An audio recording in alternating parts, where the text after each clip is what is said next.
Start na po tayo sa pagluluto.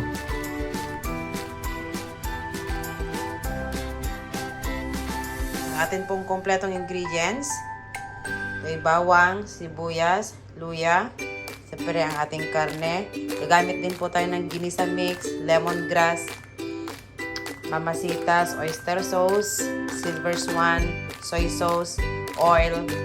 Siyempre, hindi po mawawala yung ating pamintang durog at pamintang buo. Samahan niyo po ako sa pagluluto.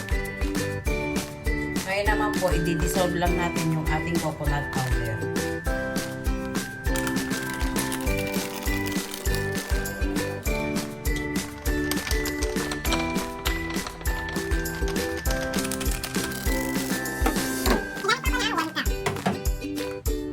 Lalagyan ko lang po ito ng hot water.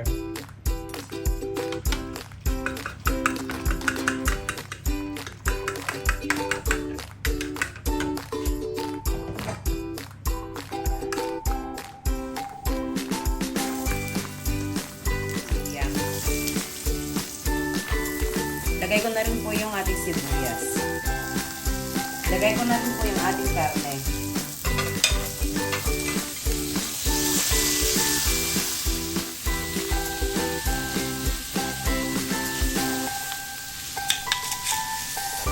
Lalagay na po ako ng pamintang buo.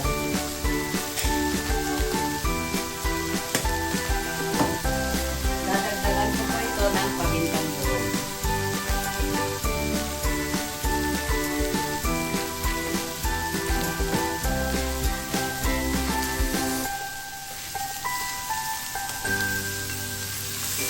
Ngayon naman po, lalagyan ko lang ito ng mainit na tubig para lumambot po siya.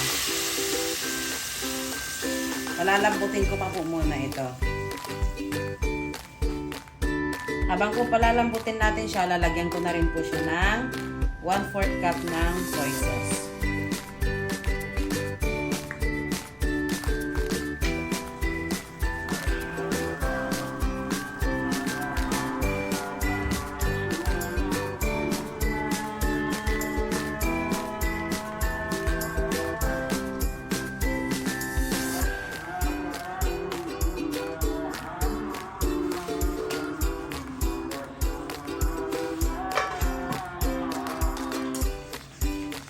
Ngayon naman po, ilalagay na natin yung ating gata.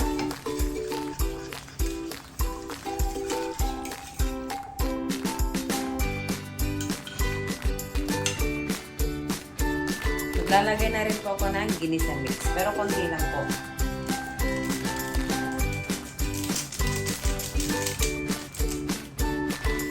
Lalagay ko na rin po itong kalahati ng nor cubes.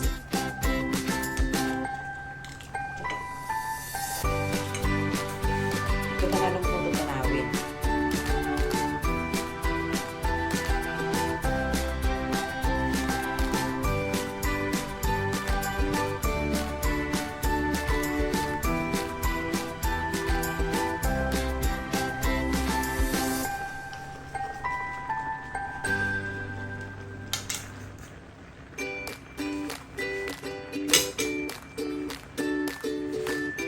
Ngayon naman po, lalagyan na natin yung ating oyster sauce.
Luto na po ang ating adobong adobo sa gata.